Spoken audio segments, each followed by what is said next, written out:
Hello everyone, myself Raviles, Assistant Professor, Department of Mechanical Engineering, Maharaj of Technology, Mysore. So, in this session, we will discuss the Part B experiments, that is methodology. Okay, here the first experiment is sine bar. So, the aim of the experiment is to measure the unknown angle of flat tapered specimen. So the operators required are sine bar, slip gauges, tapered specimen and dial indicator. So let us discuss some theory regarding sine bar. Sine bar, it is an instrument used to measure the angle of tapered specimen and also used to locate the workpiece at a given angle. Okay, here this sine bar consists of a bar and two rollers are attached at the two ends of the bar. Okay, here the distance between the two rollers, it is called as length of the sine bar, that is denoted by capital L. The distance between the two rollers, it may be 100 mm, 200 mm, 300 mm. Okay, here I am using 200 mm sine bar. This sine bar is made from high carbon, high chromium, corrosion resistance steel material.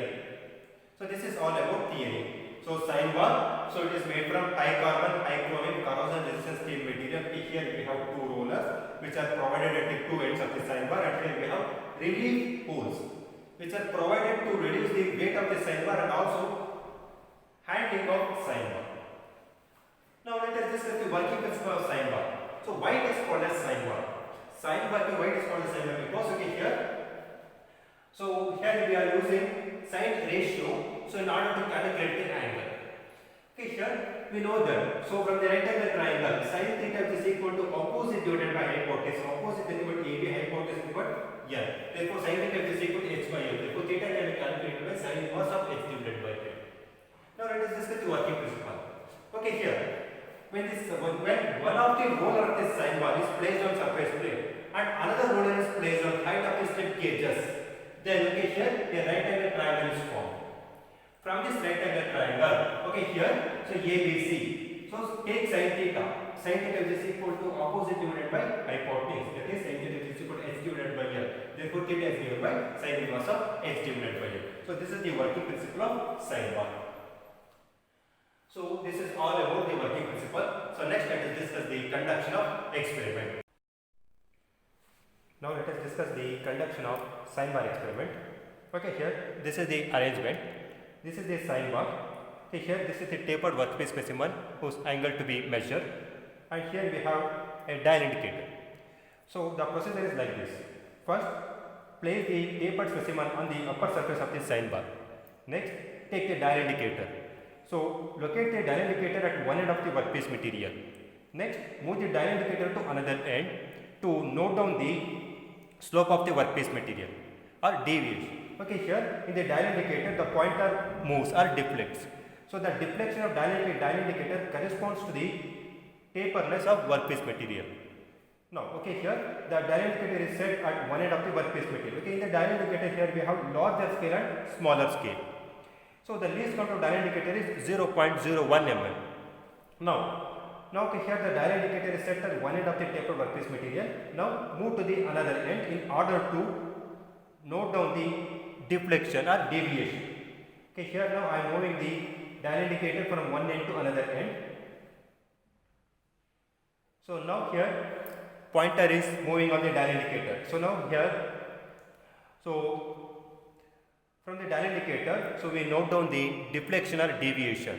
So for the deflection or deviation, so place the slip gauges corresponds to the deflection or deviation of dial indicator. So next, selection of slip gauges corresponds to the deflection of dial indicator or deviation. Okay, here I am selecting the slip gauges randomly. I am selecting randomly. So 21. I am selecting the 21 slip gauges and so 1.4 mm, 1.45 slip gauge. Now ring the two slip gauges. Okay, here place the slip gauges one above another in 90-degree direction. So next, so rotate the slip gauges like this. Now the two slip gauges are rung or adhered. Now place the slip gauges below the one of the roller of the sine bar. Next, so move the dial indicator Now move the dial indicator from one end to another end and note down the deflection or deviation. Okay, now here I have placed 21 mm slip gauge and 1.45 mm slip gauge. So the total height is 22.45 mm. So now move the dial indicator from one end to another end. Now just to note down the deflection.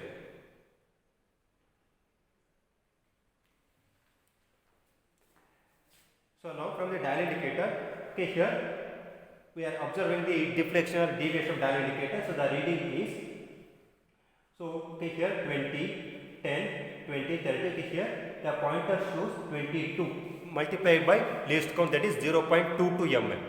That 0.22 mm, okay, which has to be added to the height of the slip gauge. Here we have 22.45 plus 0.22.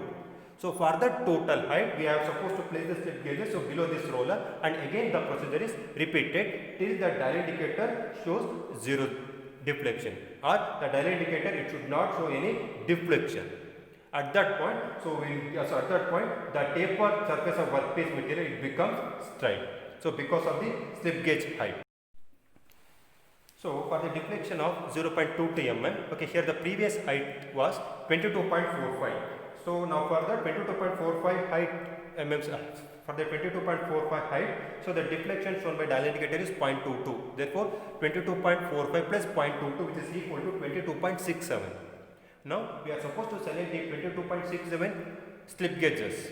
So 22.67 is not directly available. So in order to select 22.67 slip gauges, 1.17 slip gauge is available. So the remaining dimension is 21.5. Therefore, the total slip gauge here 21.5 plus 1.17 slip gauge. Okay, here I have placed 21.5 plus 1.17 slip gauge. Now I am going to check the straightness or taperness. I will going to check the taperness of workpiece material. So here now I am moving the dial indicator from one end to another end. So the dial indicator it shows zero reading, means the dial indicator it does not show any deflection. It means that okay, here the workpiece surface become straight. So okay, here we have a rectangle triangle. Rectangle triangle is formed. Okay, here the distance between the two rollers it is called as L and it is 200 mm, and the height of the slip gauge, the total height of the slip gauge is so 22.67. That is the height of the slip gauge. So by using that height, so we can calculate the sine angle. So from the experiment, here we have got the total height of slip gauges, it is equal to 22.67. Now theta is calculated by using this formula, sine inverse of h divided by l, where h is equal to 22.67 divided by length of the sine bar, that is 200. Now theta is found to be 6.5 degree in terms of degree minutes and seconds, 6 degree 30 minutes and 30 seconds. So the result, the unknown angle of tapered specimen found to be 6 degree 30 minutes 0 seconds. So this is the sine bar experiment.